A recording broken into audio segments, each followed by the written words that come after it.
Caregivers often experience a whole roller coaster of emotions, but may be afraid to admit them.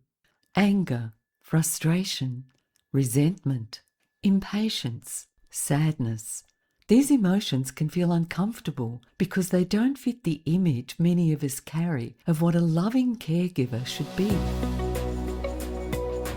This is Karma Caregivers, the podcast for those who care deeply for others and are learning to care for themselves too.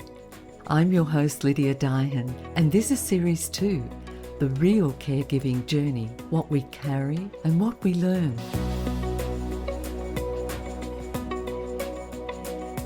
In the first episode, we explored the moment life changes without asking. That point when helping someone occasionally becomes something more, when another person's well-being begins to depend on you, when caregiving becomes part of your life, whether you felt ready for it or not. Today, we're going deeper. We may believe a good caregiver should always be patient, understanding, generous, and calm, and always grateful to be able to help. But real caregiving is rarely that simple. We can love someone deeply and still feel angry. You can want the best for them and still feel frustrated by what the role demands.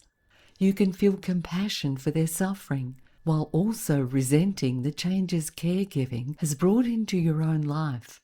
You can be committed to caring and still long for a break. These truths can exist together. They don't cancel each other out. And difficult emotions don't mean you're a difficult, selfish, or uncaring person. They mean you're human. So what are the emotions beneath the surface? Many caregivers become very skilled at hiding how they feel. They smile when someone asks, "How are things going?" They might say, "We're managing. We're getting there. It's just one day at a time. I'm fine."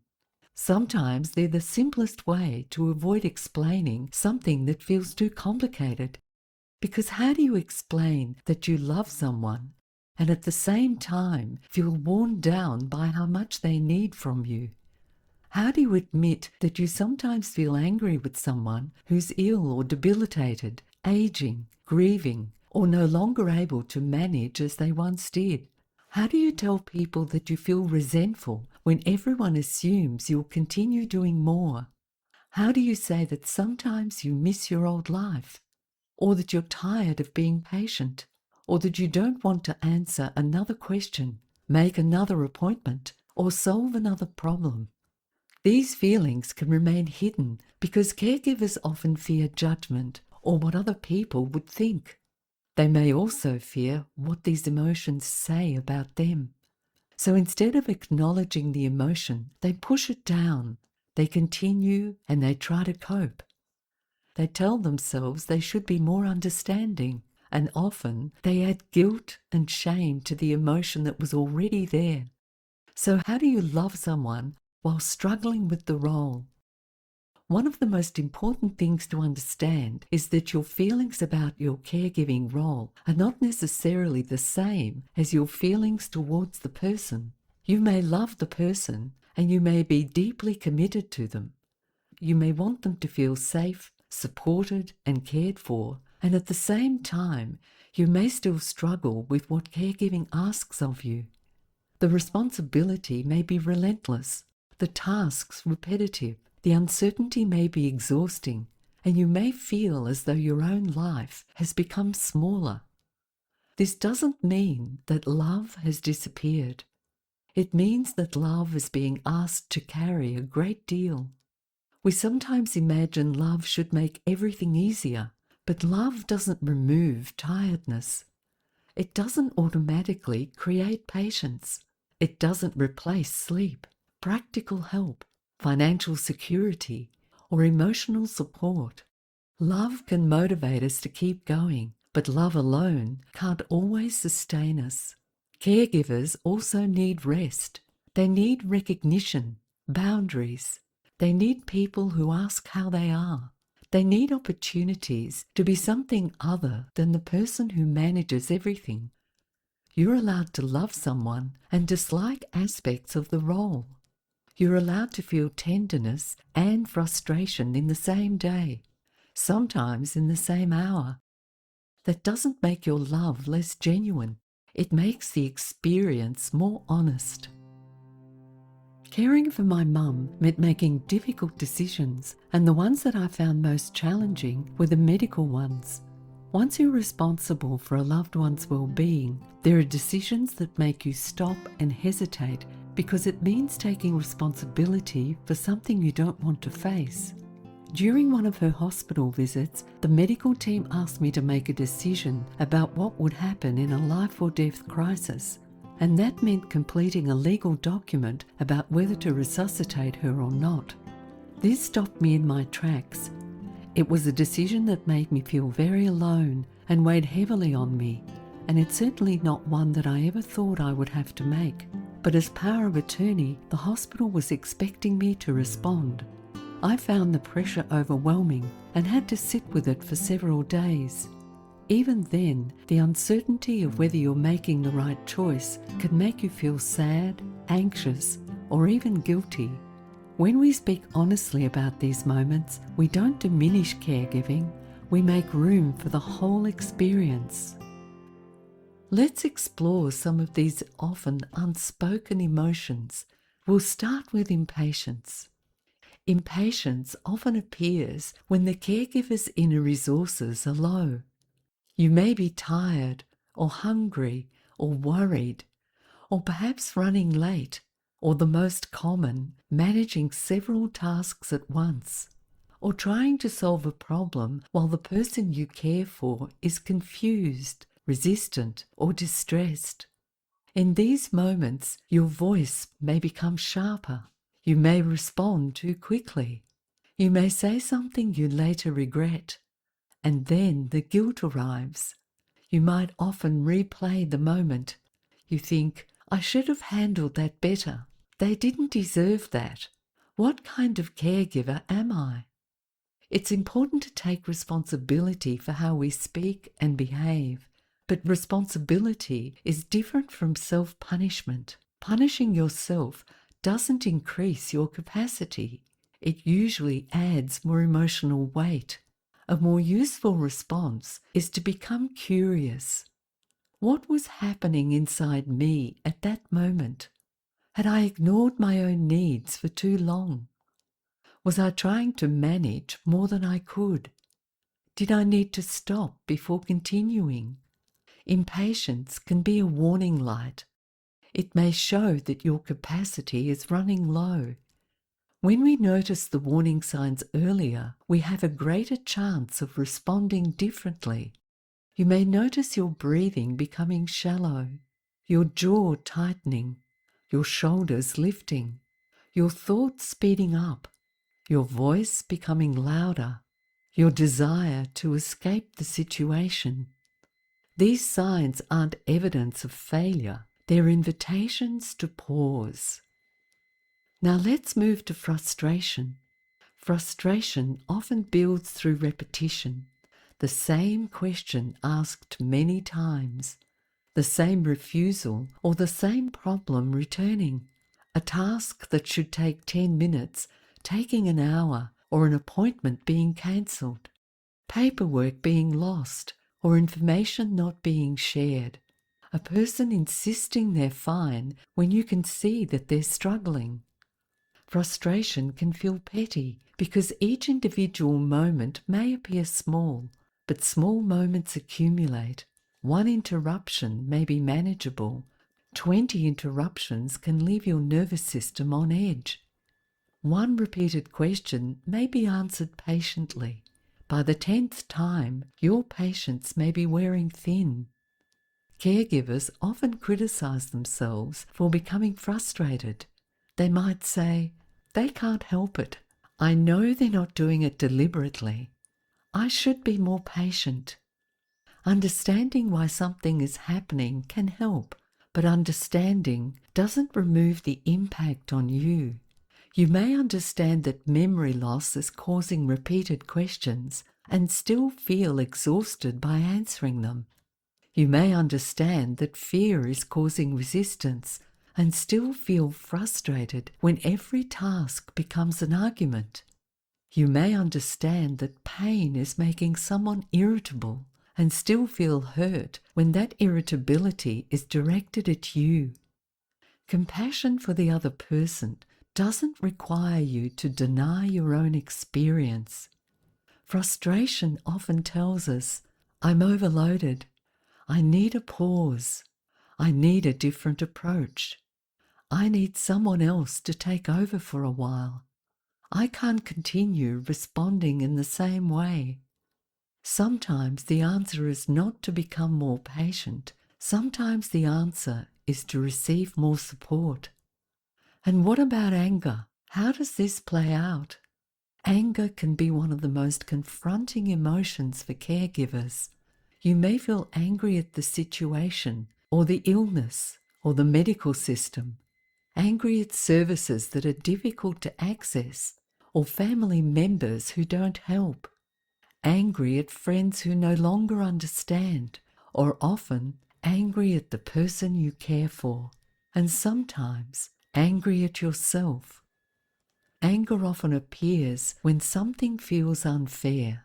It may arise when your time, boundaries, or needs are repeatedly overlooked, or when you feel powerless, when you've asked for help and no one responds, when you're expected to cope with more than what one person could reasonably manage, when decisions are made around you rather than with you, or when the person you care for refuses support, ignores advice, or directs their distress towards you. Anger may also protect more vulnerable emotions. Beneath anger, there may be fear, grief, helplessness, loneliness, or the feeling that no one sees what you're carrying. Sometimes anger is easier to feel than sadness. Sadness may leave us feeling exposed. Anger gives us energy. It tells us something's wrong. The problem is not that anger exists. The important question is what we do with it. Anger can help us recognize when a boundary is needed, or when a conversation must happen, when the current arrangement isn't sustainable, or when professional help is required, or when we need to step away for a moment before reacting. Instead of immediately judging yourself for feeling angry, you might ask, what is anger protecting? What feels unfair? What's gone unspoken? What do I need that I'm not receiving? Anger isn't always the enemy. Sometimes it's a signal that something needs attention. Deep-seated anger can escalate into resentment. Resentment can be particularly difficult to admit. It may feel incompatible with love, but resentment is common when caregiving becomes unequal, unrecognized, or endless. You may resent siblings who appear to continue with their lives without interruption. You may resent being the person who's always contacted first. You may resent family members who give advice without offering practical help. You may resent the loss of freedom, cancelled plans, interrupted sleep, or the financial cost, or the way conversations now revolve around caregiving. You may even resent the person you're caring for, not necessarily because of who they are, but because of how much the situation requires from you. Resentment often develops when we repeatedly say yes, while some part of us wants or needs to say no. It grows when responsibilities are assumed rather than discussed, when support is promised but doesn't arrive, or when appreciation is absent, when the caregiver's needs are always postponed. Resentment can be a sign that something has become unbalanced. Too much is being given, too little is being restored. You may try to overcome resentment by telling yourself to be more grateful. You may remind yourself that the person needs you. You may compare your situation with someone who appears to have it worse. But gratitude and resentment can coexist. You may be grateful for time with someone and resent the exhaustion. You may feel privileged to care and still mourn what you've lost. You may understand why others can't help and still wish that they would. Resentment needs honest attention. It may be asking, where do I need a boundary? What responsibility could be shared? What have I agreed to that I can no longer sustain? What part of my own life needs to be restored? Resentment is not proof that you don't care. It may be proof that you've been caring without enough support. One of the most difficult and unseen emotions can be sadness. Sadness may sit quietly beneath many other emotions. You may feel sad because the person you love has changed, because the relationship has changed, because conversations are no longer what they were. Sad because they can no longer do something they once enjoyed, and because your future together looks different from what you expected. You may also feel sadness for yourself, for the plans you have postponed, for the time you've lost, for the parts of your identity that have faded, and for how alone you sometimes feel. Caregiving sadness doesn't always have a clear beginning or ending. It can come in waves with a photograph or a song or a familiar place or an old habit, a moment when you remember how things used to be. You may feel guilty for grieving when the person is still alive, but grief isn't limited to death. We can grieve change or lost abilities, lost independence, or lost companionship, lost plans, and lost versions of ourselves. Sadness needs gentleness, and it doesn't always need to be solved. Sometimes it needs to be allowed. One of the most common emotions we can experience is guilt, and then feel guilty for feeling it. For many caregivers, the emotion itself is only the first layer. You feel angry and then guilty for being angry. You feel resentful and then ashamed of the resentment. You lose patience and then spend hours criticizing yourself. You long for time away and wonder whether that makes you selfish. Guilt may lead you to compensate by doing even more. You become available, take on extra tasks. You refuse help because you believe you must make up for what you felt. But emotions aren't actions. Feeling anger is not the same as causing harm. Feeling resentment is not the same as abandoning someone. Wanting a break is not the same as wanting someone to suffer. A feeling is an internal response. It often arises before we have consciously chosen it, but we can choose what we do next. Pause, repair, ask for support, set a boundary, or speak with someone. But we don't need to shame ourselves for the first emotional response. Shame often drives emotions underground. Compassion helps us understand them. You might say to yourself, I don't like how I responded, but I can learn from it. I was overwhelmed. I can apologize without condemning myself. This feeling is showing me that something needs change. So we come to our formula: practice, pause, name, and soften. I'd like to guide you now through a short practice called pause, name, and soften. You can use this whenever an emotion begins to feel overwhelming. Only take part now if you're somewhere safe and don't need to concentrate on driving or another task. Now take a deep breath in and a long breath out. Again, a deep breath in and a longer breath out. Allow your body to settle. Make sure you're comfortable. Let your hands rest gently. Close your eyes or lower your gaze. Bring your attention back to your breathing. Let it come into its natural rhythm. Simply notice breath going in, breath coming out, breath coming in and moving out. Now the first step is to pause, not to solve the whole situation or decide what's right or wrong, simply to interrupt the automatic reaction.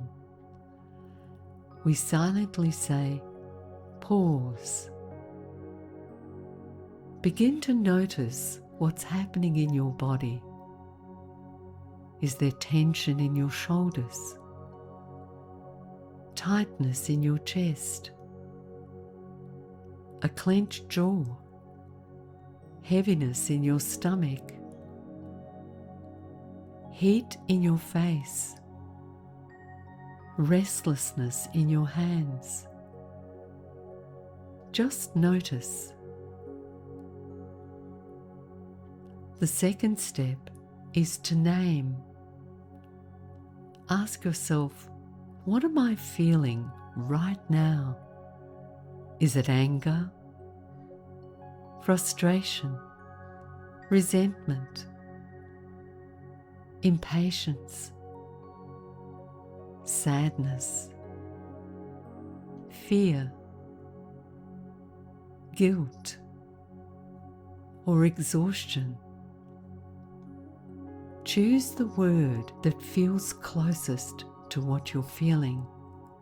You don't need to find the perfect word.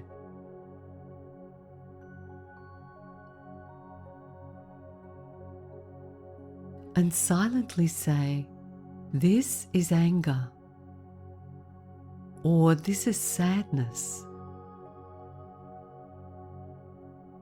or this is frustration. This is resentment. Naming the emotion can create a small amount of space around it. You're not saying, I'm an angry person. You're saying, I'm experiencing anger in this moment. The emotion is present, but it's not the whole of you. Now take a slow breath in and a long breath out. Our third step is to soften. This doesn't mean approving of everything that's happened. It doesn't mean forcing the emotion to disappear. It means reducing the struggle against what you're feeling. See whether you can soften your shoulders, unclench your hands, relax your jaw. Allow your breath to become a little gentler, and silently say to yourself, this feeling is allowed to be here. I don't have to judge myself for being human. Take another slow breath and now ask, what does this feeling need me to notice? Don't force an answer. Just listen. Perhaps the emotion needs you to notice that you're tired, that a boundary's been crossed, or that you need help, that you're grieving, or that something feels unfair, that you need a few quiet minutes, or that you need to step away before continuing a conversation. What does this feeling need me to notice?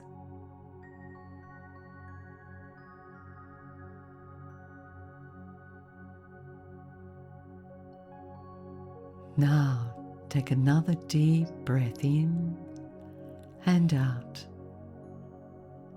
And remind yourself, I can feel this without becoming this. I can pause before I respond. I can choose the next small step. When you're ready, gently begin bringing your attention back to the room or the space that you're in. Notice the support beneath you, the sounds around you. Begin moving your fingers and toes. And when you're ready, open your eyes. I'd like to continue now with a short reflection. Bring to mind an emotion that's been present for you recently. You don't need to choose the strongest or most painful experience. Choose something that feels manageable to explore. Perhaps anger, frustration, resentment, impatience, or sadness. Imagine for a moment that this emotion has a voice. Not a harsh or dramatic voice, simply a voice that's trying to communicate something important. And ask, if this emotion could speak, what would it ask for? It may ask for rest, help, space, understanding, a boundary, recognition, honesty, reassurance, perhaps grief to be acknowledged, or permission to stop for a while. If this emotion could speak, what would it ask for? Perhaps it would say, I need someone else to help. I need to be heard. I can't keep doing everything. I miss who I used to be. I need time to recover. I need to know that my life matters too. Whatever arises, try not to correct it. You don't have to act on everything immediately. The first step is listening.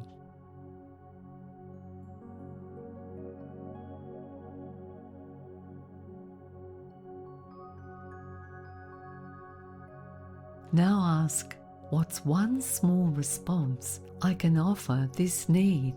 It might be making a phone call, writing down what you're carrying, asking someone to take over a task, taking 10 minutes, speaking honestly with a family member,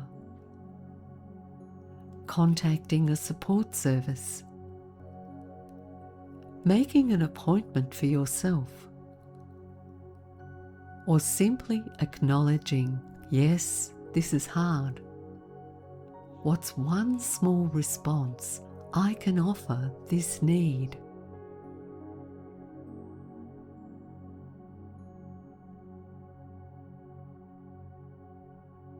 Now take a slow breath in and a long breath out. And silently say to yourself, my emotions are not my enemy.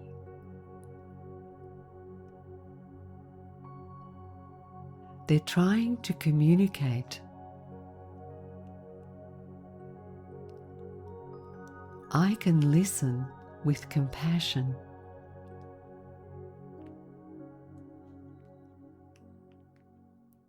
Emotions need our support.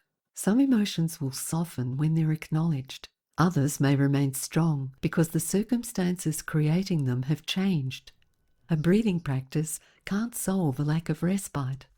A reflection can't make an unequal family situation fair.